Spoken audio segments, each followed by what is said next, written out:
Hi, I'm Naomi Murphy, and this is the Locked Up Living podcast, where we talk with a wide range of people about harsh aspects of institutional life.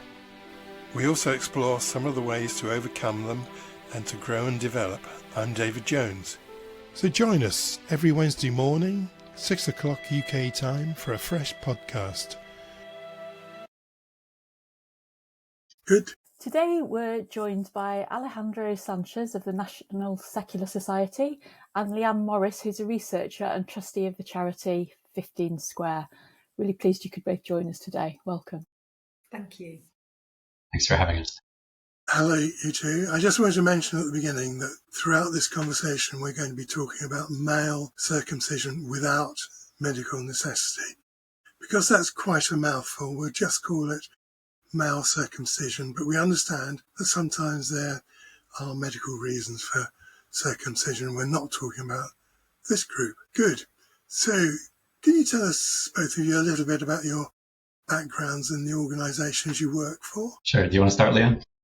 Okay, so as you've said, I'm Leeanne Morris. I'm a trustee of 15 Square. 15 Square is a charity that offers support and education to people who feel that they've been harmed by a non-therapeutic circumcision, whether that be childhood or any stage of life, really. It offers education to external agencies as well. It's got quite a fact-based website, and we also advocate for this to be recognised outside the charity. I'm also a psychotherapeutic counsellor with a private practice as well, and I have a background in emergency service working. Thank you very much. And I'm Alejandro Sanchez. I'm the human rights lead at the National Secular Society in London. We're an NGO. We've been around since 1866, and we campaign for a secular democracy in which everyone is treated equally, regardless of religion or belief. So it might be useful just to sort of spell out what secularism is. So it's not atheism, which is a sort of religious position. But secularism is a political position. It's the idea that the state should be neutral when it comes to matters of religion. So belief should be neither privileged nor disadvantaged in public life. So we campaign to protect everybody's right to believe as they see fit and to manifest that belief right up to the point that it starts to infringe on the rights of others. And our work involves challenging religious privilege where we see it. So we have 26 reserved seats for bishops in the House of Lords. So we still have blasphemy laws in Northern Ireland. We work to repeal legally mandated worship in state-funded schools. And as part of our healthcare work, we also campaign to protect all children from ritual genital cutting. And just by way of personal background, I'm a retired NHS doctor, and I have a medical ethics and law MA from King's. Thank you very much. So can you say a bit more about the connection between the two of you? I mean, you touched upon it slightly at the end there, but it's still not terribly clear. How are you coming to work together? Yes, so the NSS and 15 Square have a long-standing relationship. We're probably the two most vocal organisations in the UK when it comes to non-therapeutic circumcision. I think both Leeanne and I are relatively new to our own organisations.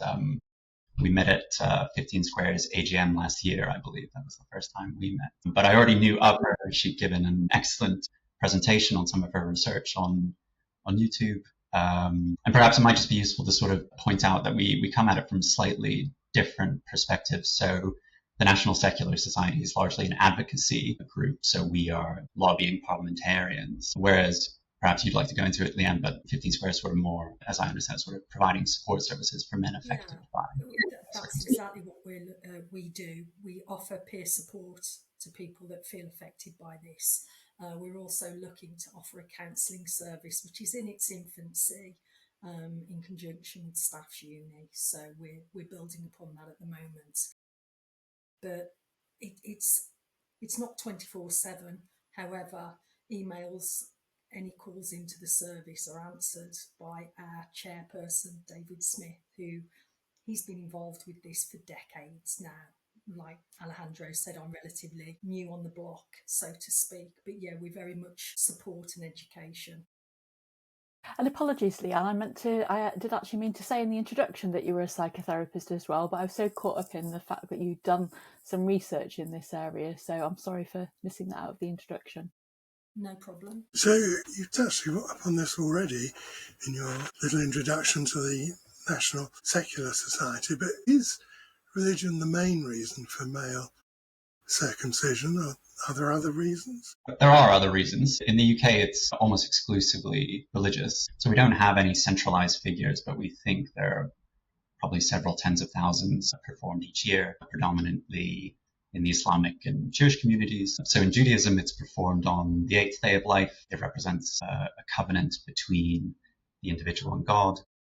In Islam, it's a highly recommended or a sunnah practice. It was encouraged by the Prophet Muhammad as a form of cleanliness. But yes, there are other reasons. So in the US, it's a largely cultural practice, sort of carried out for prophylactic health reasons, although its roots, it was sort of imported as a Victorian practice, largely centered on discouraging masturbation.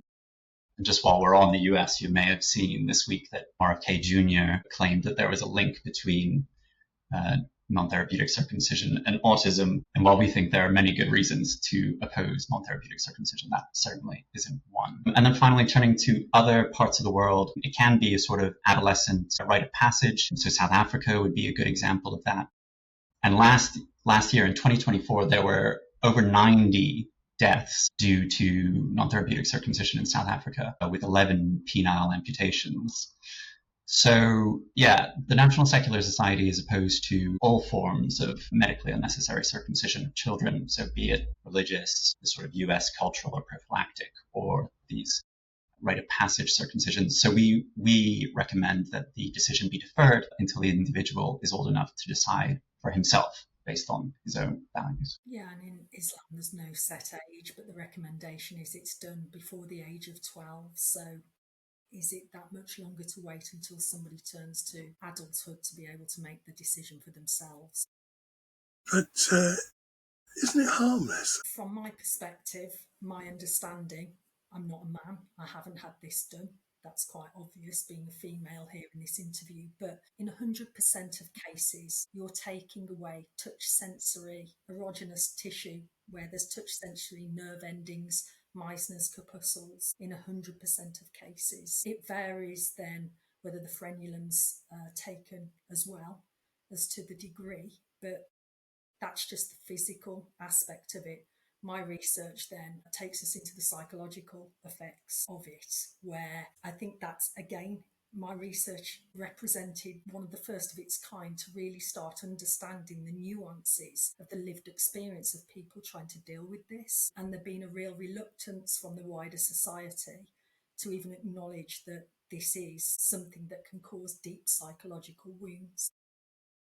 What are the Yeah. psychological problems that people have? So disenfranchised grief being a big one. Disenfranchised grief is a belief that whatever you've lost can't be communicated, you can't publicly mourn it, you can't talk about it anywhere. The original concept of disenfranchised grief came from Kenneth Docker, and what he said was he talked about the loss of a pet or losing somebody through suicide. But this, with the loss of foreskin, with foreskin being taken and feeling that sense of grief and loss, this is deeper than that, because even if you've lost a pet or experienced a loved one completing suicide, you will find an outlet, you will find somebody who has got similar experience and who sympathises, empathises with what you've gone through. With this, even if you're going to talk to family about it, quite often family have been the ones that have made the decision for you. So it's a real chronic sense of disenfranchised grief. That's one strand. And then the main one is trauma, symptoms consistent with the DSM-5 version of PTSD. And I guess it must be complicated by the fact that I guess in many cases this has happened before memories have been able to be formed. So actually there's that sense of a loss without really being able to tangibly track it to an experience. Yeah, and I think a lot more has been understood about pre-verbal trauma now when it was done in a baby stage, as opposed to people that have had it done when they've been older. Yeah, and I wonder if I could just quickly read some brief testimonies for you from men who've been affected First one is from a young man in Buckinghamshire who has launched a petition to protect boys from the harms of unnecessary circumcision. And he writes, "It wasn't until I became an adult that I fully understood the gravity of what happened to me. Healthy tissue was cut from my body for no medical reason in the name of someone else's religious belief. What happened was permanent, irreversible, and without my consent. I live with a scar on the most sensitive and private part of my body. I'm reminded of this every time I go to the toilet. Being circumcised has had a profound and painful impact on my sense of self, especially when it comes to sex and relationships. I often feel like a part of me was taken without my permission, something intimate and essential that I'll never get back. Sexual pleasure feels emotionally disconnected, like there's a barrier between me and the full depth of sensation I know I'm supposed to feel. I carry shame, frustration, and a quiet anger that's hard to explain to partners, to the point where I'm petrified of ever meeting someone special." Thank you. And can I just take you back? Because you mentioned something, and don't forget, most men like me don't know anything about our bodies. You mentioned something, I think it was the frenulum. So what's that? Do you want to explain, Alejandro, or do you want me to? Very happy to explain briefly. So the frenulum is this webbing-like structure on the underside of the head of the penis that attaches the foreskin to the body of the penis, and it's one of the most sensitive parts of the penis. Yeah, as Leeanne says, the foreskin is the most sensitive part of the penis to light, touch, and warmth. And if you go on the NHS website and you look at what some of the potential complications of circumcision can include, you'll see that it lists permanent reduction in sensation in the head of the penis, particularly during sex. And that's backed up by guidance from the British Association of Urological Surgeons, which say reduced or altered sensation will affect almost all patients. So that's sort of relatively new guidance, but this isn't a new idea. So since the 12th century, a very eminent Jewish sage, Maimonides, said that the point of circumcision was to weaken the organ of generation, to diminish sexual excitement and sexual enjoyment. There is a Hasidic group called Chabad, which operates around the world, who I'm very fond of, but what they list on their website, the purpose of circumcision is that it is to diminish sexual pleasure. So it's having a lot of overlap with female circumcision, isn't it? And I was quite shocked when I know that culturally the Americans like to circumcise their children, but I was quite surprised to hear when you said that the origins lay in sort of attitudes towards masturbation, but it's sounding increasingly like there's an overlap with female genital mutilation. Absolutely. Yeah, as far as I'm aware, there is not a culture that practices FGM that does not also practice non-therapeutic male circumcision. And I suppose that stands to reason in one sense that, if you think it is permissible to cut the genitalia of a boy without medical necessity, then why not a girl too? Maybe I can just tell you quickly about an interesting court case before the Family Division in 2015. And so this was a care proceedings case, so a question of whether children should be brought under the care of the local authority. And this was because the girl in the family, there was some suggestion that she had been subjected to type 4 FGM. So this is called clitoral nicking, where you nick the clitoris with a needle. And a scar was identified near her clitoris, and there was a worry that she'd been subjected to this practice. And so the judge had to decide, were this to be the case, had she been subjected to this, should she be taken into care, because that would constitute significant harm under the Children Act. 1989. But this girl also had a brother. And so the judge, I think quite bravely, in my opinion, also considered the question of, well, if this boy is going to be potentially subjected to circumcision, would that constitute significant harm under the Children Act as well? And he arrived at the conclusion that it does, that it was in fact more invasive than this particular form of FGM. But we, as a society, were willing to tolerate it on religious grounds. Thank you. So who carries out this kind of circumcision when it's not done by a doctor? Well, the current legal requirement, it may surprise you to learn, is that there is no legal requirement for circumcisers to be medically trained and not even to have any proven expertise. So that means you, David, could perfectly legally circumcise a boy. You too, Naomi, any of your listeners, that would be... and we've always told the government that this legal arrangement is endangering the lives of children. And that's been borne out this year by 2 criminal convictions of ritual circumcisers for very serious crimes against boys. So ABH, child cruelty, wounding with intent. And in the first case, so this was a chap called Mohammed Siddiqui. What's really remarkable about this case is that he had actually been struck off the medical register in 2015 for cruel and dangerous circumcisions. But under this legal arrangement, he could perfectly legally continue to circumcise boys as a non-doctor. And then the second case was Muhammad al-Azawi. He was jailed for 9 years in July. He had no medical training whatsoever. He had a history of criminal violence, so he had been jailed previously for assaulting a lone woman, and he couldn't read or write English, which meant there was no way that he would be able to assess a child's past medical history when looking at their sort of red book, and that he wouldn't be able to read any of the labels of the medicines and the anesthetics that he was administering. So the short answer is that anyone can legally perform circumcisions. Within the Jewish community, there are sort of voluntary regulatory groups that you can submit yourself to. So there's the Association of Liberal and Reform Mochalim. So Moils, plural, Mochalim are ritual circumcisers. And different groups have sort of different requirements. In some, you must be a doctor to perform circumcisions. In others, not. Gosh, those 2 examples you gave, Alejandro, are absolutely astounding. I mean, horrific to hear about them.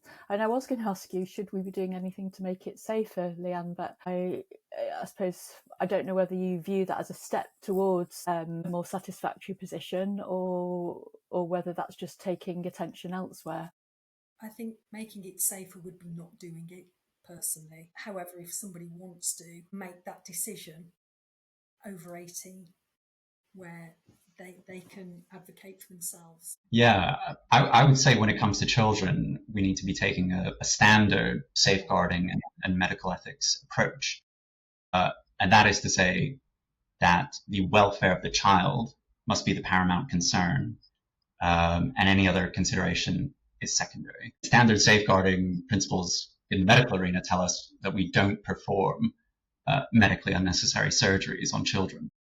So just for example, if a parent went into a GP surgery and they expressed a religiously motivated desire to remove a different healthy part of a child's body, that doctor would likely be calling social services. But when it comes to circumcision, that framework is sort of inverted, that it is the parent's religious or cultural views that are deemed determinative. And instead of affording the most vulnerable the greatest protections, they're actually the least protected. But I guess some people might argue that it's more traumatizing to be circumcised at the age of 18 than at 8 days. Some people might say an 8-day-old child has no recollection, isn't traumatized at all. What would you say to that? As I touched upon earlier, a lot more is being understood about pre-verbal trauma, and certainly some of the people that I've supported can't understand why they're having a physical reaction whilst being around doctors, hospitals, certain settings. But there are links in relation to this being stored as muscle memory somatically in the body. So the body is having a reaction to a situation where it feels under attack again, as it did back then. And of course, when this is done to babies on the 8th day, very rarely is there any sort of pain relief. We're pretty much born with our full amygdala, our full threat detection system. However, what we can't do is regulate our own emotions. That's why we need caregivers around us. So quite often, parents being the ones that are signing off on this. Babies are having this done with absolutely no pain relief whatsoever. That will be stored in the body. You mentioned... Yeah, I would absolutely. I was just going to echo absolutely what Leeanne said. And I just think it's potentially like quite a dark line of reasoning that if someone can't remember a harm that has been perpetrated against them, that is therefore permissible. Yeah. That leads to justifying all sorts of practices that we wouldn't want to. Well, about smacking, haven't we? You know, physical violence, beatings. You know, people say, well, it didn't do me any harm. When we see lots of evidence of that, you know, we accept that that's damaging. But beyond sort of loss of physical sensitivity, are there other physical harms that people end up bearing as a consequence of circumcision? Are there any physical harms beyond loss of sensitivity? Yeah, absolutely. I mean, in the most extreme cases, it can be fatal. So we've had 3 deaths in the UK since 2009. These are 3 babies who bled to death as a result of this practice. They're Goodluck Corbergs, Angelia Foriminta, and Celia Noambuwe. We sent an FOI request to the General Medical Council asking what complaints they'd received about circumcision last year. They told us that one child had been left with a mutilated penis and that another had almost died. In the case of Mohammed Siddiqui in January this year, we heard about children being hospitalized for weeks. One mother described her child's penis as exploding with blood. Boys' bodies were variously left black, necrotic, inverted, and abnormal. So yes, there can be extremely significant harms beyond sensation. One of the practices as well in Judaism, although it's not routinely practiced here, is called Metzitza Bepe. Have I pronounced that correctly, Alejandro? I think you have, yeah. Yeah, whereby once the cut's been made, you're not supposed to let it clot, so the moil will suck the wound until it stops bleeding. There's been cases of children contracting herpes and dying as a result of that as well. I think that was early 2000 in America. I don't know the exact case, but it would be... Yeah, that's right. It was in New York, wasn't it? Yeah. And perhaps I could just also speak briefly to some of the spiritual harms that can result. Dr. Leif Thompson, who I know works with 15 Square, so he's a doctor from a Jewish background in the US, and he gave some very powerful testimony at a sexual health conference earlier this year, I believe. And he said that circumcision for some can be identity forming, but for others it can be identity destroying. He says if he sits down to a Shabbat dinner, he feels a mild nausea. He says it's sitting in the house of the abuser. And he said, for me, the biggest obstacle with feeling Jewish is what was done to me under the auspices of Jewish culture. And I guess I should say that it's important not to treat communities as a monolith. So there are groups within religious communities that are working to provide alternative ceremonies instead of circumcision. So in the US, there's a fantastic group called Bruchim, which provide a service called Brit Shalom, which is a non-cutting, welcoming service on the 8th day. And then here in the UK, there's a very powerful op-ed in the Telegraph a few years ago from Jake Wallace-Simons. So he's the former editor of the Jewish Chronicle, so the biggest Jewish newspaper in the UK. And he wrote very powerfully and very movingly about his decision not to circumcise his son Isaac. And he writes, can we seriously be asked to believe that taking a scalpel to baby's genitals causes no damage? Is it really okay to cause pain to a child on the grounds that they are too young to remember it later? He says, I'm no woolly liberal. Children are born to a particular set of parents in a particular cultural context, and there's no point in running away from that.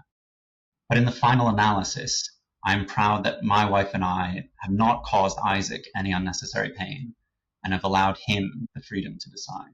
Some really powerful quotes there, Alejandro. Thank you.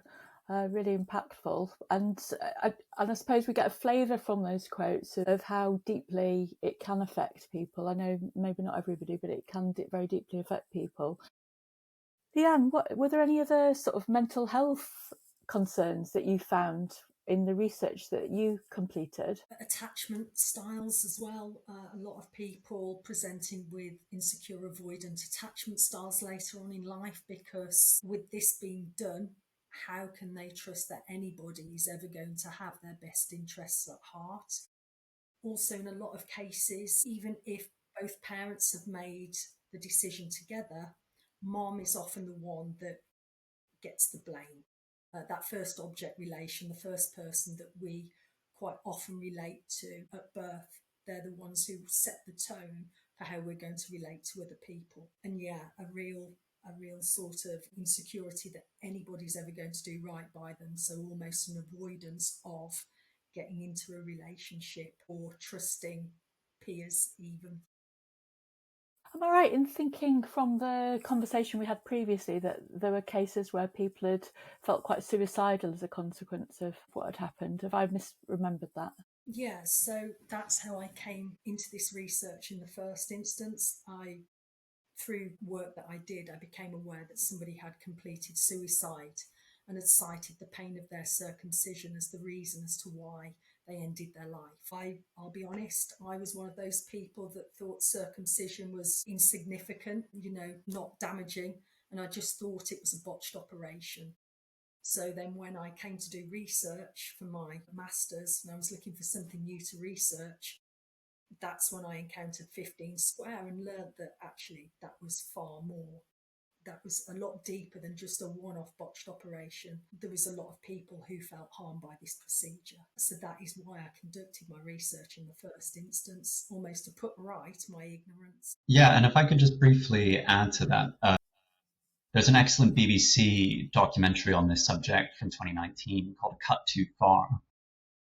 And there's an interview with a Jewish man who was circumcised as a child.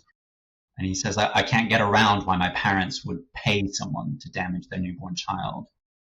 He explains how he didn't speak to his parents for 8 years. As a result, he contemplated suicide. The NSS, we are contacted by men who are feeling suicidal as a result. He said, it's the most intimate part of my body, which makes it even worse that someone has interfered with it. Nobody should do anything to someone else's body without their consent. Full stop, religious or not religious. Alejandro, is this a practice that's growing, shrinking, staying static? Do you have any ideas on this? That is a good question. It's hard to know in the UK. We don't have any centralized figures. But what was interesting, there was a report from the Jewish Policy Research Group, which found that 85% of Jewish boys had been circumcised at the time of polling, which may sound high, but I think I was surprised by how low it was. In earlier decades, it would have been nearly ubiquitous. In the US, there's a recent report out from Johns Hopkins University, which said that circumcision rate had fallen below 50% for the first time. So it's a sort of mixed picture, but it does appear in some settings to be falling. Obviously, as a woman, not really that privy to conversations about male circumcision ordinarily. Is this an issue that men find hard to talk about? Absolutely. And it goes back to what I said earlier about a chronic disenfranchised grief. When they have tried speaking up about this, they are silenced, laughed at, ridiculed. If you have a look at how this is portrayed in Hollywood films, for instance, it's always a source of humour. It's never taken seriously. I've worked with male survivors of sexual abuse, and yes, quite often it takes a lot longer to establish that therapeutic relationship and to create that safe environment that they feel they're going to be heard in. This is on a completely different level because there's no outlet for it at all. In the media, their feelings are completely invalidated. There's no validation that what they're feeling is correct.